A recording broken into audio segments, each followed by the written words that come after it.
வெற்றி நிச்சயம் இது வேத சத்தியம் கொள்கை வெல்வதே நான் கொண்ட லட்சியம் என்னை மதித்தால் என் உயிர் தந்து காப்பே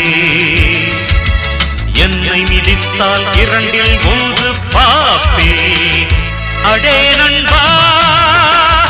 உண்மை சொல்வேன் சவால் வேண்டாம் உன்னை வெல்வேன் வெற்றி நிச்சயம் இது வேத சத்தியம்